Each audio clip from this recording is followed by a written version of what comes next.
Welcome to the Modern Mystic podcast, where we help you make your spirituality an actuality and find more meaning, mindfulness, and magic in your day-to-day life.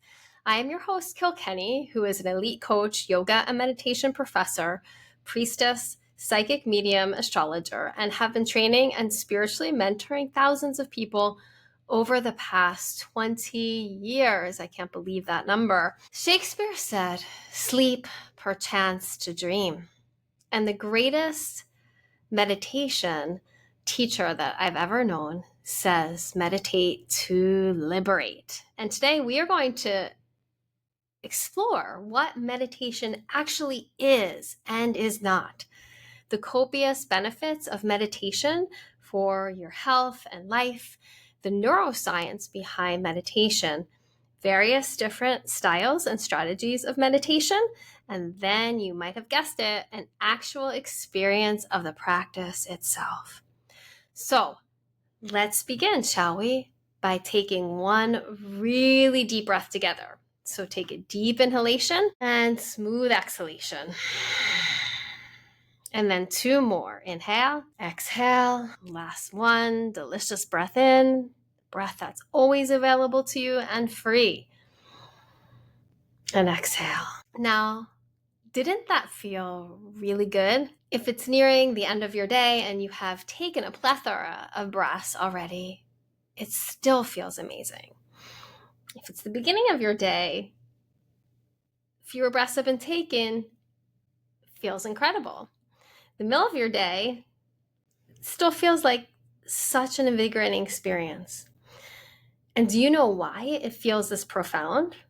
Because when we focus on the breaths, we are actually we link our bodies and minds. We connect our feelings with our physicality, and we bridge all the invisible parts of self to the visible. Another way to say this is that the breath is what connects the unseen and seen parts of ourselves. So think about it. When there's no breath, no matter what your belief is regarding there being an afterlife or not, it is irrefutable that there is no life in a body. Without breath, a human life ceases to exist. When a baby blesses this earth, what happens? Think about it. The baby enters this world crying, and the adults in the room all celebrate because this cry means the baby is actually breathing and has fully arrived with healthy lungs. Another way to say this is the breath is the coagulation and the gel that creates wholeness and acts as the glue between our psyches and our bodies. So the more we are connected to and aware of our breaths, the more integrated, solid, anchored, tethered, and present we feel. So you can think about the breath as the fuel for meditation. For meditation is the practice of presence and the art of attention. So on this journey of life, we need fuel, and fuel to help us move forward is literally our breath. So we can live our lives without awareness, and then life will just fly by like it does for so many people. And we miss the many moments of our lives, not noticing or fully appreciating them. This can cause much sadness, depression, and regret, particularly as we age. Or we can carpe diem our lives, remembering a reclamation of really feeling our lives, our intention to embody our lives, and in doing so, actually start to live our lives to the fullest.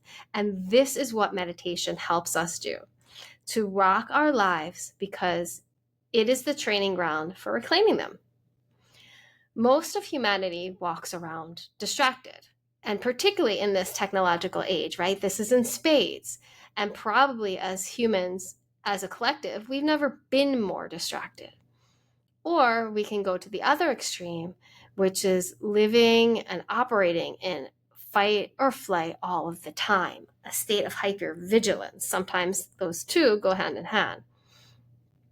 For living completely stimulated technically puts us in a state of fight or flight all the time. So this technology and our fast-paced, supersized living has made our nervous systems equally preoccupied and frazzled, leaving the majority of folks feeling anxious, depressed, or empty. I hear about these feelings all the time when I work with my coaching clients, when I do my psychic readings, intuitive readings, and astrology.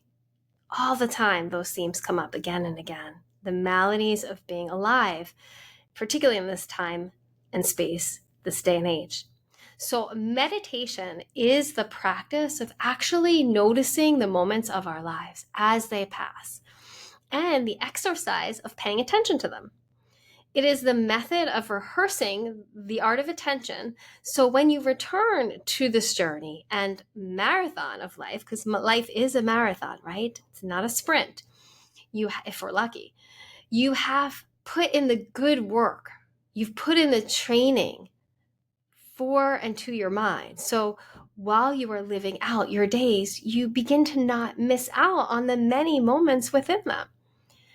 The popularly coined term mindfulness, quote unquote, is this application of returning from your meditation chair or cushion back into your moment-to-moment life and trying to be present in it. I have a wildly popular episode, number 51, called Better Aging and Living with New York Times bestselling author Dr. Alyssa Epple, where we go into great depth about the groundbreaking science that has now proven what's happening in our minds and how present we are to the current moments affects our health directly, and how much we age included. So it talks about the episode which concrete actions and certain states of mind can improve our odds at living better now and living healthy right up to the end of our lives, and the benefits of spiritual and mindfulness practices and healthy lifestyle choices, our physical and biological health, and how they're tied into all those things. So you can check out that episode. It's an eye-opening one where we go into more depth also about the differences between mindfulness and meditation, which are inextricably connected, but different things, as I mentioned a little bit ago.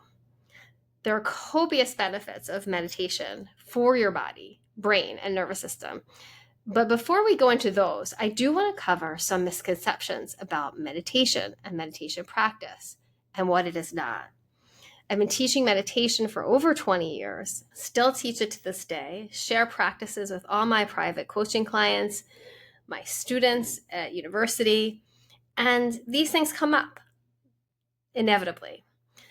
First misconception is that meditation is a religion. So to clear the air, meditation is not a religious practice at all. Now, some people believe that meditation is inherently tied to specific religions or spiritual traditions, particularly Buddhism or Hinduism, which is understandable because meditation for sure was midwife from those traditions partly. While meditation has its historical roots in various spiritual practices, it is not exclusively religious.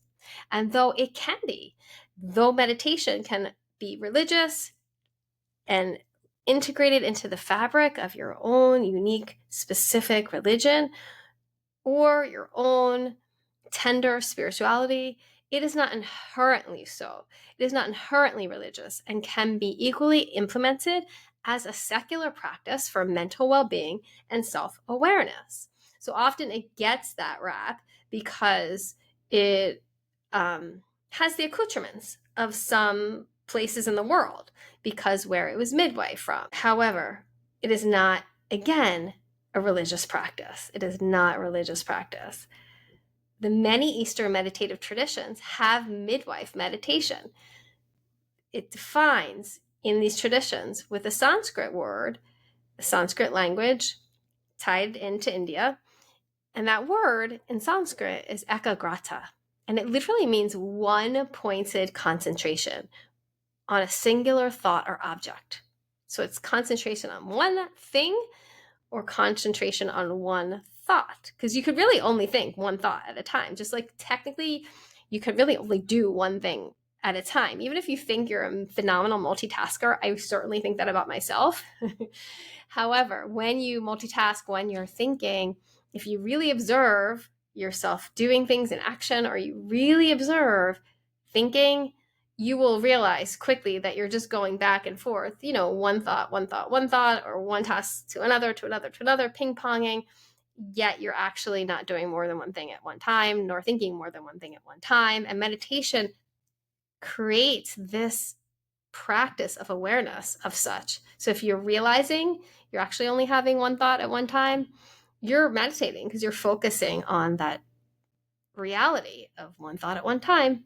Same thing. If you're focusing on multitasking, think, oh, I'm doing this, then I'm doing that. I'm doing the dishes. Now I'm folding a piece of laundry. Now I'm washing a cup. Now I'm putting it in the dishwasher. If you're aware each moment of each thing you're doing, that becomes a live moving meditation.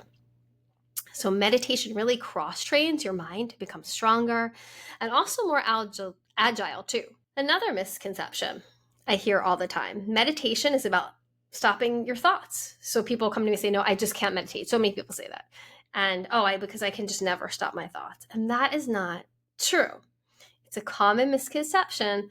And again, constantly hear it from my coaching clients. Yet all of the time that you meditate, what it requires you to do is practice observing the present moment without judgment and developing a sense of awareness of our thoughts. So one of the functions of meditation is to cultivate a state of mindfulness where you notice your thoughts without getting attached to them. And that's why that example, when I said, oh, I notice I'm washing a glass. Oh, I notice I'm folding a piece of laundry. It's good to sometimes start with simple things because we're not so attached to them. Those thoughts we have that can arise when we start to meditate. Oh, I love this person who I'm pining after. Or, oh, this problem that they have, right? We're very attached to those things because in our mind, they have big outcomes. So if we practice, simply noticing I'm washing this cup, when you're noticing the cup, feeling it on your fingers, that is an example. The stakes are low. You're not attached, right? You don't care really if you're about that cup that much. You're not caring so much about the washing of that cup, unless it's like a precious, glass that you use for your wedding or something like that, where you're being really careful. And if it broke, you'd be devastated, right? But in general, that's an example of practicing meditation when the stakes are low and when you're not attached. So when we meditate, we practice not getting attached to the thoughts that we have. Those bigger thoughts that we have, we practice not being as attached to them. Like we're not attached to the thought of the glass we're washing. And when we practice that, huge benefit comes. Having less thoughts, and on a blissful and rare occasion, if you practice meditation longer and longer, an absence of thoughts can be a byproduct of meditation. It can be something to play with, and it's certainly one strategy, and I'm going to talk a lot about strategies and share them later in this episode, but it's not the only way to practice, and it's not necessarily the ultimate end game for everyone at all. So one doesn't go into the battle of meditation like a warrior with the end game of eradicating one's thoughts. Okay, I'm going to meditate today. It's my first time meditating, or my 10th time, or my 100th time, and I'm eradicating all my thoughts. No, that is not the goal of meditation at all. It's about being present. It's about being a witness to your thoughts, noticing the thoughts when they come and not being judgmental about them. And again, the thoughts slowing down, getting to less, getting to zero is a byproduct. Another misconception: meditation is only for relaxation. And while meditation can lead to a more relaxed state for sure, which I will elaborate on the neuroscience of this more soon, it's not just a relaxation technique. It is not just a relaxation technique. It's a practice that fosters mindfulness, that fosters self-awareness, that enhances your emotional regulation capacities. And furthermore, it really helps possible spiritual growth if one seeks it, which I will also extrapolate on. So it can help your spiritual growth if that's a goal of yours. If it's not, that's okay too. So while one can meditate to calm one's nervous system and to help with sleep, which it can help greatly, This is only one of the myriad of benefits to practice, and it has so many. So if you want to relax, fantastic. But the misconception is it's not only for relaxation, which sometimes I'll hear. The other misconception is meditation requires a lot of time and a specific setting. Some people think meditation needs to be done for a long period of time in a quiet, serene environment with candles, incense, stones, waterfalls, cushions. And in truth, meditation can be practiced for just a few minutes anywhere, in a chair, standing, or even while walking. I often practice it in my parked car while waiting for my kids as I shuffle them from activity to activity. So meditation practice is a pocket of peace. It's like a pop-up shop that helps one distress, get centered, and can be done in a pithy amount of time anywhere that it's safe to close one's eyes. So if you have a ton of time, amazing. Most of us don't. And that's wonderful. We make the meditation work for us and not the other way around. Meditation is always pleasant and brings immediate results, right? Another misconception I hear, I tried to meditate, but it wasn't that pleasant and that I can't do it. No, many people expect immediate benefits from meditation, such as instant calm or instant enlightenment or quick enlightenment. And in reality, meditation is a skill. It takes time and constant practice to develop, like so many skills.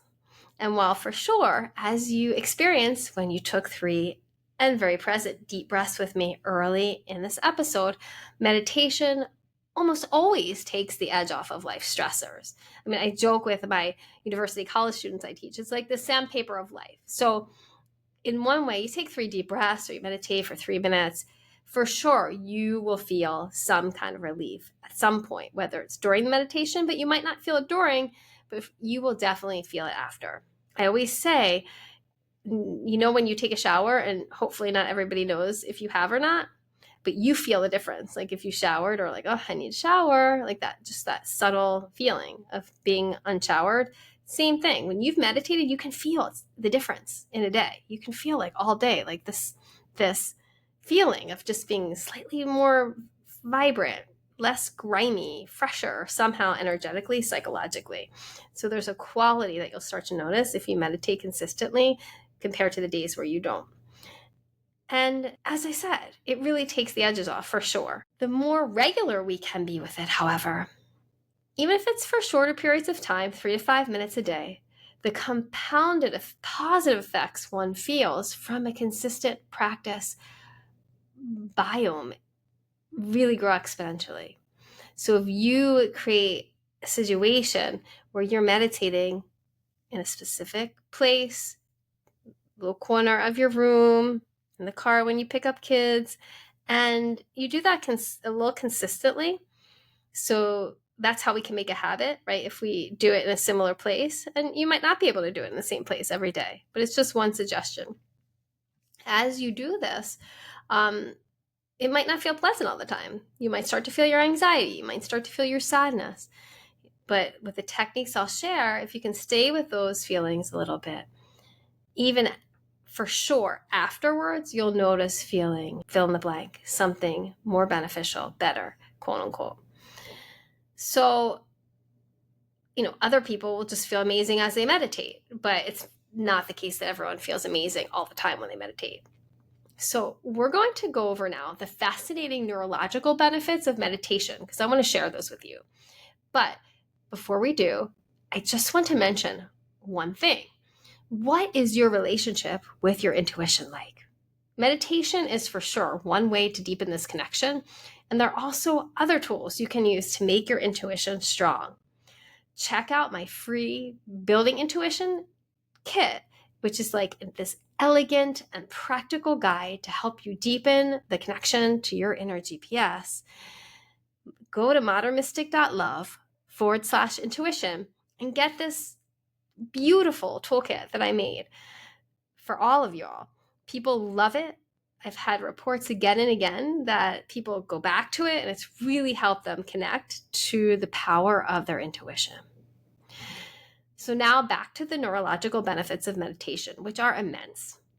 Through the lens of science, I want to uncover the profound effects of meditation on the brain, from promoting neuroplasticity to reducing stress to enhancing emotional regulation.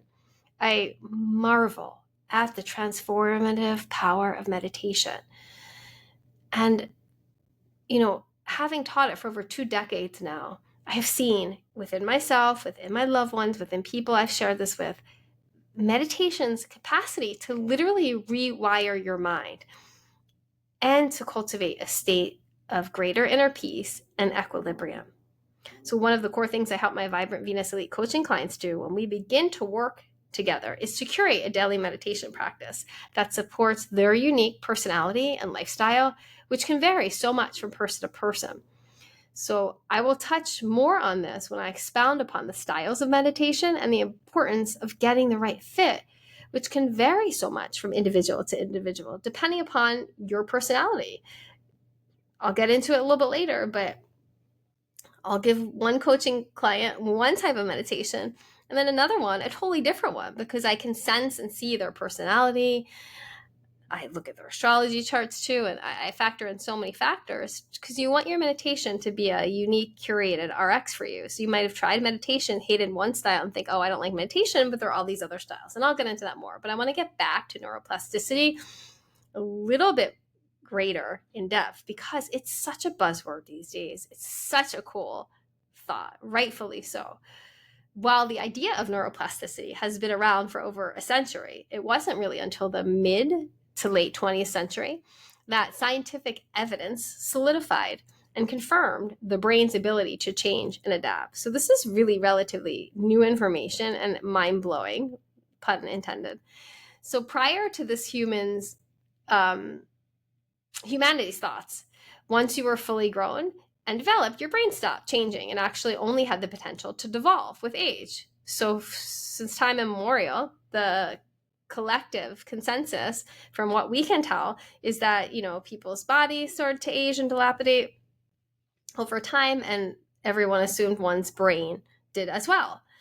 However, this discovery of neuroplasticity revolutionized our understanding of the brain's potential for recovery and growth throughout life. The concept of neuroplasticity, the brain's ability to reorganize itself by forming new neural connections throughout life, as I had mentioned, has evolved over many, many decades.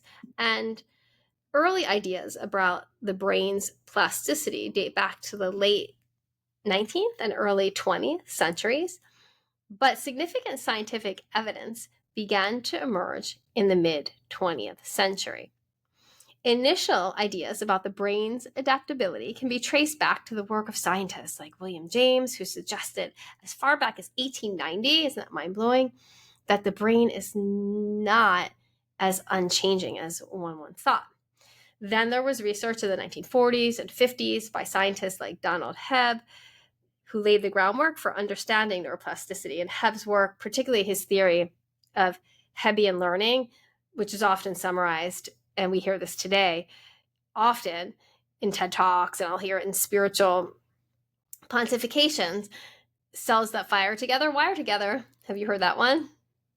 And YouTube as an inspirational affirmation. Well, he discovered it in the 50s and the 40s, suggesting that neural pathways are strengthened with repeated use. That's what that means. So more concrete evidence of neuroplasticity came from experiments then. After the work of Donald Hebb in the 1960s and 70s. And I think that the gentleman's name was Michael Mercenick. His colleagues and he showed that the brain could reorganize itself in response to injury or changes in sensory input. Then in the 80s, the concept of neuroplasticity became widely accepted because that's when imaging technologies like MRIs, fMRIs, which are functional magnetic resonance imaging, allowed scientists to observe changes in the human brain in response to various stimuli and learning processes. So this period where they could actually see it, prove it with the technology, this period totally saw a surge in research because people started to get really excited about it, demonstrating the brain's remarkable ability to adapt structurally and functionally throughout life. So Now that you had a little neuroplasticity educational session and can fully grasp the brain's ability to reorganize and form new neural connections, the practice of meditation has been shown in various controlled scientific studies to promote and enhance neuroplasticity. So it promotes and enhances this brain's natural capacity. Huge. So people's brains who meditate have an increased ability to improve their learning and their memory. This is not like pseudoscience. You can look this up. There's huge scientific research and backing. There's all sorts of pictures of MRIs of, Buddhist monks whose brains have been scanned and studied. So this is huge, people, because basically if you meditate, unlike the people around you who don't, your brain will actually become stronger and better. Like, to me, that alone is a reason to meditate. And there's so much more. There's so many more benefits. So instead of losing your memory, is what I'm saying essentially, as you age, you can actually maintain it and you can learn new skills and things, making it even better. So that will enhance your life, making it even more interesting, more fun, less monotonous, and, well, more worth living. So the psychological benefits of meditation are also enormous, which in turn affect our physical health as well, of course, because we know the mind-body connection, which is really one thing. And I always say this and I'll repeat it. In many Eastern traditions, there's only one word for mind-body. It's not two separate words like in the English language. Meditation is one of the biggest stress reducers. By calming the mind and activating the relaxation response, aka your parasympathetic nervous system, which when activated allows the body to rest and digest. You hear that? Allows the body to rest and digest. We have so little time in our society for that. So when we meditate, it reduces the production of stress hormones like cortisol, leading to decreased states of these levels that are palpable. So I challenge you, meditate for 1 week straight. You will feel the difference. Your parasympathetic nervous system will thank you. Your body's ability to rest and digest on a literal level, on a psychological level, will be profound. Another psychological benefit of meditation is emotional regulation. Regular meditation practice can enhance emotional regulation by strengthening the prefrontal cortex, the brain region responsible for decision making and impulse control. So who doesn't want that part of their brain to be strengthened? Your decision making and your impulse control.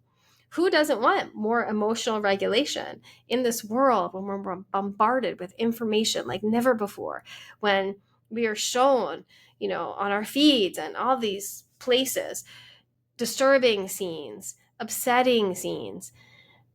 Our emotional regulation as a collective is literally being stressed all the time.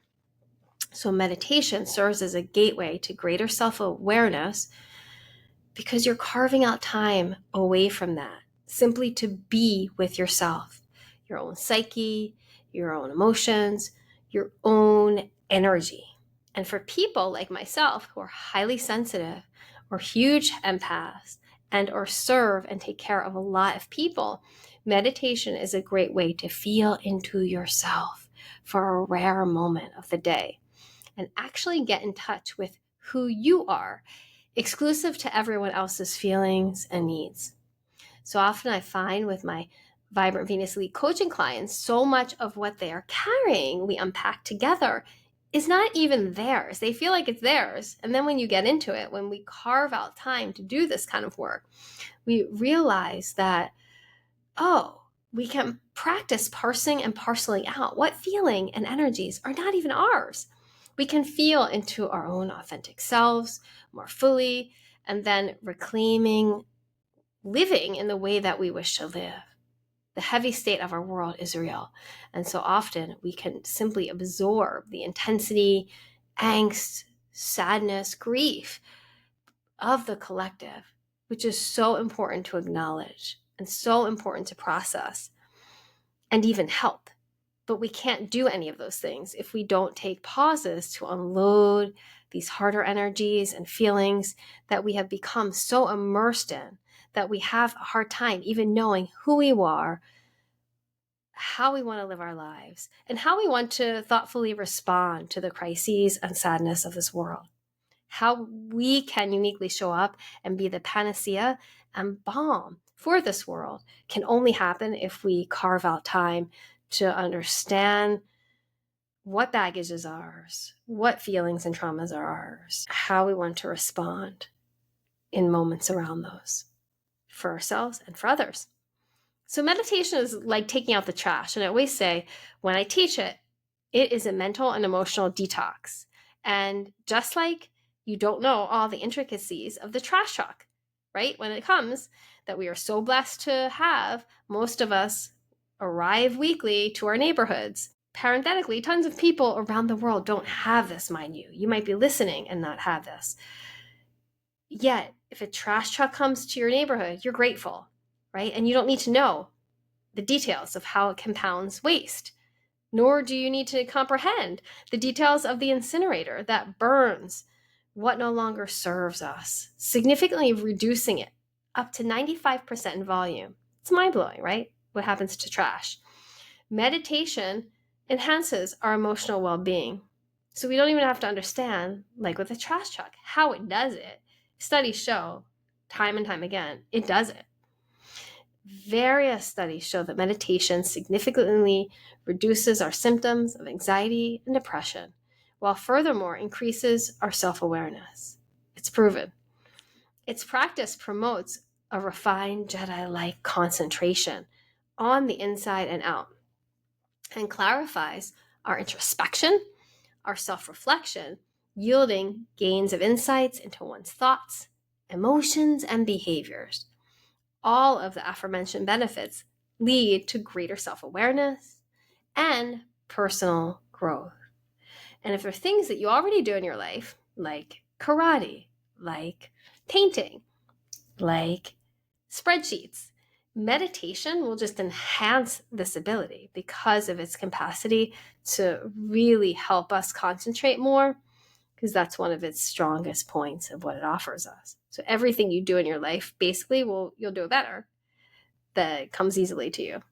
And things that are hard for you to do, you'll start to do those better because of this muscle of concentration that you exercise in meditation. So you'll feel better, and even your actions will be more refined and supported. Before we unpack some of the different fascinating styles of meditation, and then experience a short, sumptuous meditation practice itself, which I can't wait for, I would be remiss to not touch on the very real benefit that meditation is profound with its spiritual benefits. And you can go to the a la carte meditation buffet, and you don't have to take that if you're not interested in that. But many listening to this podcast will be, and it's an important thing to touch on. So there are many unseen dimensions to this existence. And for those who want to, meditation is a path to travel within these unseen realms.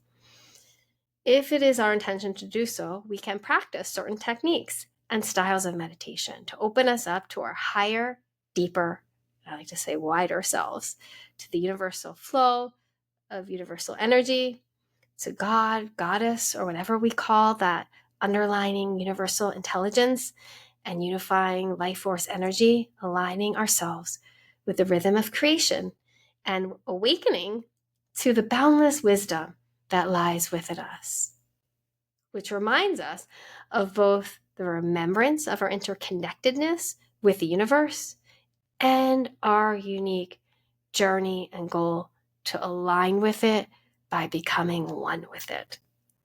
Put simply, meditation allows us to plug our individual charger into the cosmic outlet. As we journey deeper into the mystical realm via meditative practices, meditation becomes here a sacred ritual, a pathway to connect to our higher selves and the divine essence of the universe.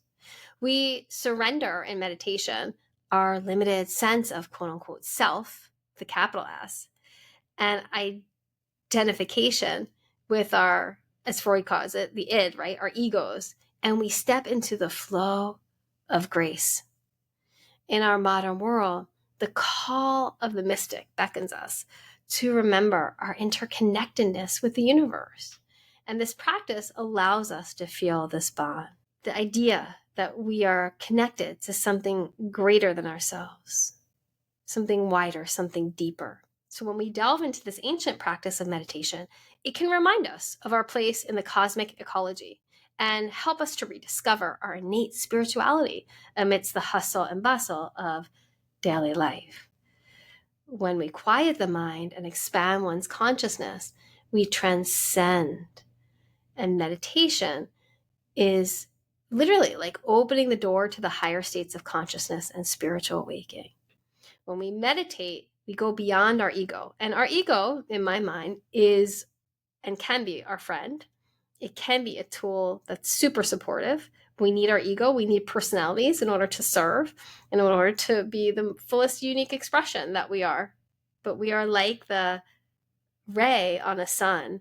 We are connected to something bigger than ourselves. And when we remember this, then we can shine in the most full way. And meditation helps us remember this connection. Many of my clients report back to me that meditation provides a direct pathway to connect to one's wisest part of self or spiritual essence, or perhaps for you, you would call it a higher power.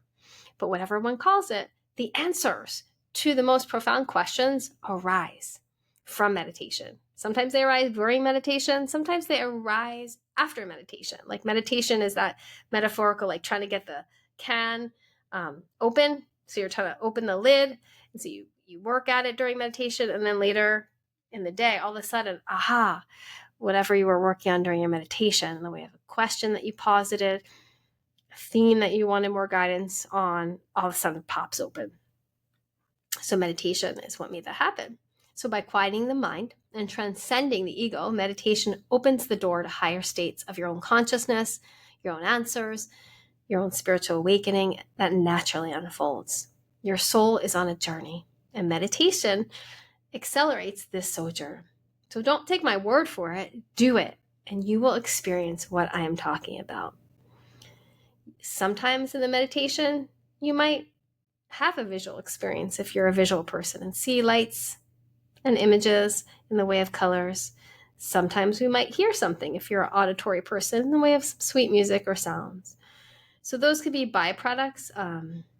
You'll all of a sudden have an elevated impulse to do something. Like you're meditating, and the meditation, you think, oh, I should go to this store. I should do, X, Y, Z. And it's not you having figured it out during your meditation. It's an impulse. You've actually cleared the debris of your mind, and then an idea just pops up. And usually those are great signposts to follow and listen to. So they can be small things that can lead to big things. I should call this person, or maybe I should create this business. But again, not from the process of figuring out, from the process of releasing the ego, the smaller mind, the more contracted mind, and opening up to your wisest, highest self mind. Now, as I alluded to earlier in this episode, there are a diverse tapestry of meditation practices you can choose from mindfulness meditation to transcendental meditation or TM meditation, from loving kindness meditation to visualization meditation. One's type of practice really should cater to the unique needs, personalities, and preferences of every individual. So there's really no quote unquote better technique or practice. I have practiced so many styles of meditation. It'd be hard pressed to find one I haven't, and I'm sure there are many I haven't. Let me tell you, there are so many styles and techniques you can use, and that's what's so exciting. Again, you can totally curate your meditation experience by trying different techniques until you find one that inspires you and that feels right for you. That's when a guide and a coach can come in, like myself, and really help you figure that out. So the key to committing to a consistent practice is finding the style that suits your disposition. It's kind of like a dating service. You wouldn't shame someone seeking a certain type of feeling relationship. For example, like someone who wants to travel a lot with a partner versus someone who just wants to be a homebody and stay home for a date, right? You wouldn't say like, oh, and judge someone. You'd say, no, you just match the appropriate person with someone who holds the same intention and qualities. So your meditation should reflect your intention and qualities and style of personality. So now I'm going to break down approximately 10 styles of meditation. And when you listen, just notice which one stands out to you, which one might tickle your fancy a little bit or you feel curious about. And if your curiosity gets piqued upon my mentioning, just take note of this and think about giving it a try. Seek out that type of meditation. You can Google it or go to a free app like Insight Timer and find one that has the style. So here are 10 styles of meditation, and I'm just going to go through a very brief description of each.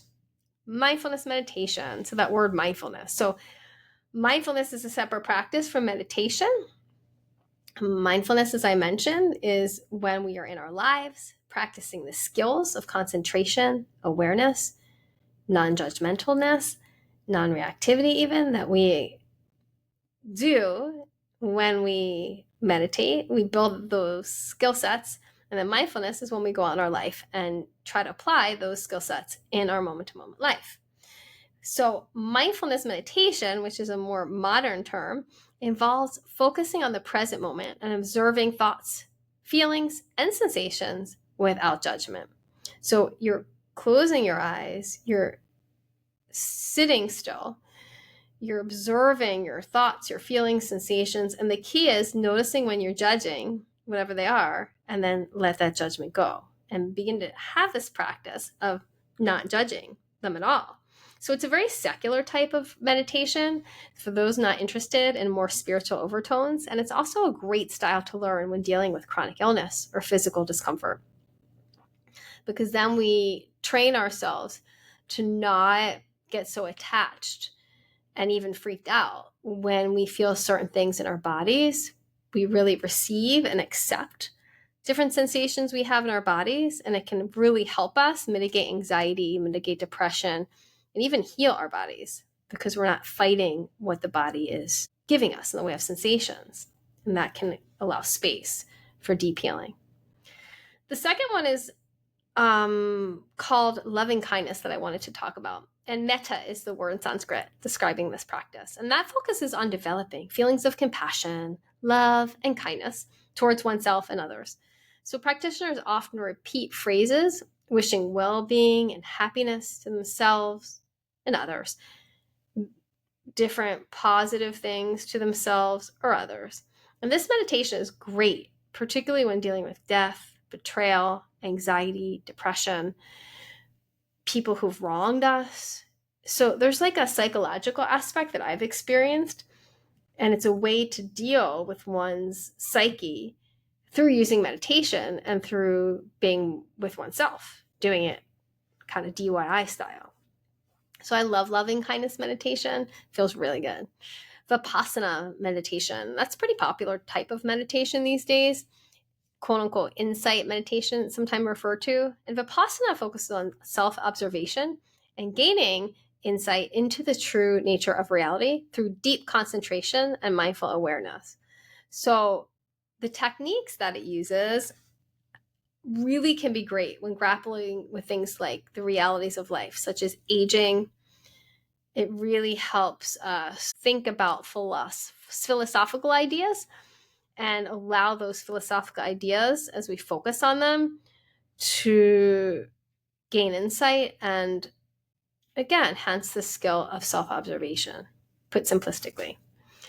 Zen meditation, or Zazen, is a form of seated meditation rooted in Zen Buddhism, and practitioners focus on their breathing and maintain awareness of the present moment. It sometimes has a specific posture and very minimal guidance. It's very simple. I think it's very straightforward. It can be very easy to learn in the way of, because of its simplicity, and a lot about, the breath and the present moment. Who doesn't love those things? Chakra meditation. Chakras, I have 8 episodes about the 7 different chakras and intro episode about them. But they're basically body's energy centers. And chakra meditation involves focusing on them to balance and align physically, emotionally, and spiritually these energy centers. So it often includes visualization and specific breathing techniques, and this can be helpful if one feels very imbalanced. For those folks who are fine artists, or for people who just like visualizing or like sensing energy in their body, chakra meditations are fabulous. Body scan meditation, 6. This guides practitioners through a slow, intentional awareness of different parts of the body, promoting relaxation and releasing tension. Really helpful for folks with chronic illness and sleep difficulties. So if you have trouble going to bed at night, insomnia, a body scan meditation can really feel amazing and be a great tool for supporting you with that. Yoga Nidra, also known as yogic sleep, quote unquote, is a practice that involves lying down and following guided instructions to enter a deep state of relaxation. It's often described as the state between wakefulness and sleep.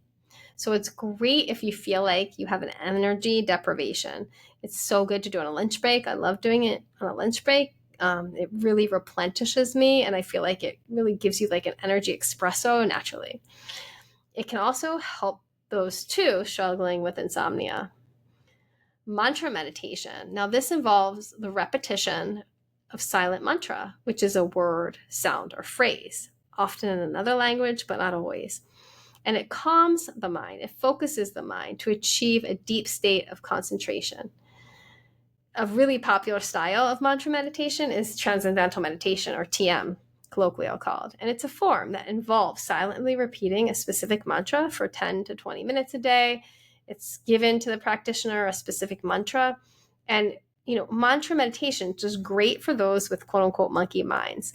Those who are very verbal, if you like to use words, if you like to read a lot, then it could be a really good style for you because it helps us use a word to achieve a state of restful alertness and deep relaxation. And you have this word to focus on.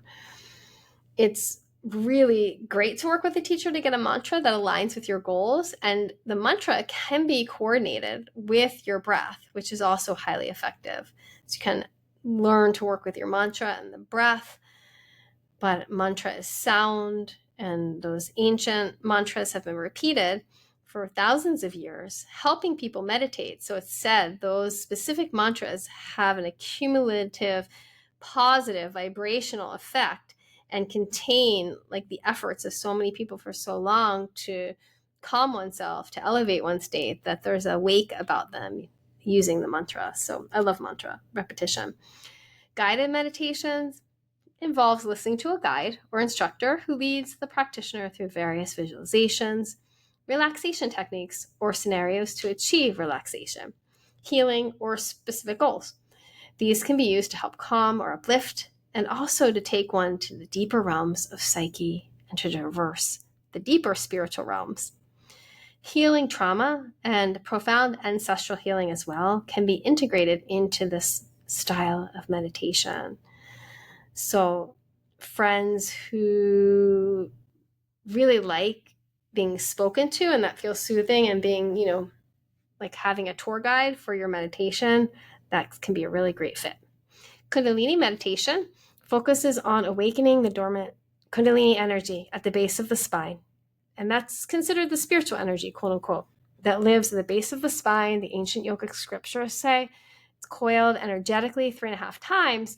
And when we are in a lifetime that we start to seek meditation, spiritual knowledge, deep self, profound soul growth, it means that that energy is wanting to awaken and or awakening. It is awakening through practices such as breath control, chanting, and specific postures. And the goal is to raise this energy through the 7 chakra systems to achieve spiritual enlightenment and heightened awareness. So its focus is on this spiritual energy that lives within each person. It lives in everyone. Walking meditation involves mindful walking, and I'll close with this one. So it's more physical. Each step is taken with deep intention and acute awareness, focusing on the sensation of your movement and the environment. It combines the physical movement of walking with the mindfulness aspect of meditation to promote grounding and presence in the moment. So it can be great for people who have a hard time sitting to start with a walking meditation and practice some skills that then can translate later on to a seated meditation. So this was a basic overview and toe dip into the vast world of meditation. There are countless ways to meditate, all with the intention to liberate. Liberate from what, you ask? Liberate from our suffering, our bondage, our limited sense of self and who we think we are. You are powerful beyond measure, and the peace that's available to you right now in this moment is palpable. But most of us don't feel that way the majority of the time. So I want to talk with you about a challenge. And that challenge is to pick a certain time of day, and each day for the next week, meditate for 3 to 5 minutes. Even if you think you are the busiest person in the world, here's an inside tip.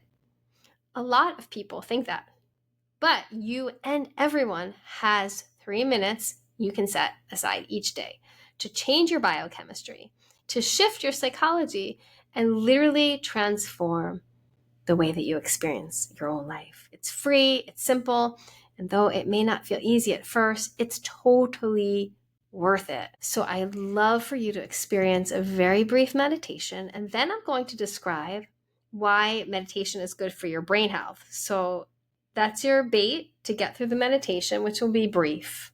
And if you're driving and it's not a good time right now to meditate, you can fast forward this and do it later. Or you can simply drive and breathe with your eyes open and yourself present to what's around you. If it's safe to do so, you can close your eyes and make sure you're sitting in a comfortable seat and that your body feels relaxed and supported. It will be brief, and we'll start by tuning into your breath. Remember that breath is the connection between that which is seen of you and that which is unseen. The visible, so to speak, and the invisible. So turning to the lullaby of your breath, as you inhale, feel into your body. And then as you exhale, intentionally breathe out any stress, any tension you're holding right now on the inside or out. And take 2 more deep inhalations, deep exhalations. And on the inhale, feel into your physicality. And on the exhale, tie your mind into the practice with the intention to release any stress and tension that possibly can be let go of in this current moment. And now, wherever you are, focus on one sound. And it might be you start to notice, oh, there are a few sounds going on in the room that I'm in. I can hear someone murmuring down the hall. I can hear the pulsation of the refrigerator near me. I can hear the birds outside. Pick one sound, maybe the fan in a room. And as you breathe with presence, simply focus on the sound and the sound alone. If the mind starts to wander, which is totally normal and natural, bring it back to listening to the sound in the room. It might happen a few times, and that's okay, because once you notice you're gone, you're already almost back. You notice, oh, there's my mind thinking whatever, and you let that thought go and refocus, redirect your attention once again on the Olympic listening of the sound. As you make the sound the most important thing in this moment, start to feel your body relax a little more, a little deeper, and deeper still. And then listen to the sound for 5 more seconds, knowing it's the last few moments of the meditation. And notice if you listen to it more acutely with more attention, knowing it will be out of your awareness soon. And then take another really full, really present breath. Inhaling, feel your whole body from your toe tips to the crown of the head. And then on the wings of an exhale, release any more tension that is able to go right now. And you can wiggle your fingertips and toe tips just a little bit, feeling more and more in physicality.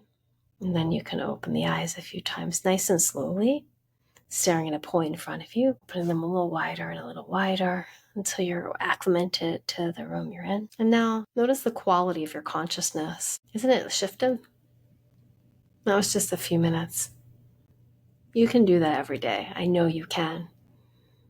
And that's one way to do it. That's focusing on what's called a sound meditation. Your nervous system has been calmed down. You're in your parasympathetic nervous system that I mentioned earlier. Rest and digest right now. Your brain has become more elastic, stronger from the concentration. Your psyche and cortisol levels, those stress hormones are down. So many positive things. The meditation is like a bunion, and they call it a bouillon, I think, cube, bouillon that you cook the soup with, right? And it expands like a packed concentration of flavor. So you only need a little bit of time and it will expand like that out in its flavors. And again, notice how you feel the rest of the day. There's a subtle feeling that meditation gives you. So I mentioned meditation is great for your brain health. And I went into a lot of those details. And I did allude to the fact that therefore it's connected to your physical health too. So the brain health, to recap, right? Your brain gets stronger in the way of concentration, in the way of memory, in the way of being able to learn new things, that neuroplasticity. On top of that, these things might be obvious, but because the mind-body's connected, I would be remiss if I didn't mention them. It reduces stress levels. So meditation lowers cortisol production, like we just experienced. Your brain chemistry is now different because you meditated with me. It helps reduce stress and therefore prevents stress-related physical health issues, which are rampant, like cardiovascular disease, right? So cardiovascular disease, which can contribute to heart conditions like heart attacks, arrhythmias, and coronary artery disease, is prevented, is precluded from meditation. Hypertension, aka high blood pressure, which can lead to persistently elevated blood pressure, increasing the risk of heart disease and stroke, prevented, precluded with and by meditation. Diabetes, stress can greatly impact blood sugar levels and increase the risk of developing what's called type 2 diabetes. Meditation helps preclude diabetes, helps mitigate diabetes. IBS, irritable bowel syndrome, which includes abdominal pain, cramping, bloating, altered bowel habits, can be mitigated, supported, better, healed with meditation. Depression and anxiety disorders, which can manifest as pain in chest and other parts of the body, can be supported with meditation. Also, chronic stress can lead to increased stomach acid production and can contribute to acid reflux, leading to GERD, gastroesophageal reflux disease, a condition characterized by heartburn and indigestion. Meditation can help support, manage, and heal that as well. So I have mentioned regular meditation already can help improve sleep. Include quality and sleep patterns by calming the mind and reducing anxiety and leading to better rest and recovery for the body. That's real. Even if you sleep really, really well, let me tell you, when I'm sleeping great, I meditate, I sleep even better. So it just enhances what's already going well in your body. If your heart's great, great. It'll be greater for longer. And it can help if there's challenges in those areas. Lastly, meditation has been proven to enhance your immune function. So it boosts the immunity system. So when we meditate together, your chance of fighting colds, fighting COVID, fighting all those things that we don't want, make the body more effective at fighting illnesses. So my friends, again, I invite you to save this episode and meditate. Write down the benefits of meditation that spoke to you and put them somewhere to inspire you to remember to do it. Write one of the things that I talked about today down so that you will be inspired to do it. If you have a family heart history, write a little notification daily to go off on your phone. Help heal my heart. Help support my heart. if you're dealing with stress all the time, help my stress levels, and then have the reminder go off. Because if we give ourselves reminders of why we're doing the habits we're trying to create, right, that can create so much more success. I know this as a coach. Start with day one. Just start. You meditate today, maybe you do it again, maybe you start tomorrow. And then extend that to my 1 week challenge. 1 week, 7 days. You can do it, 3 to 5 minutes. If you try it, let me know how it goes. I love hearing from you all, and sharing meditation truly is one of my greatest passions because it is such a force of good in people's lives. I've literally never shared meditation with someone and had them regret it.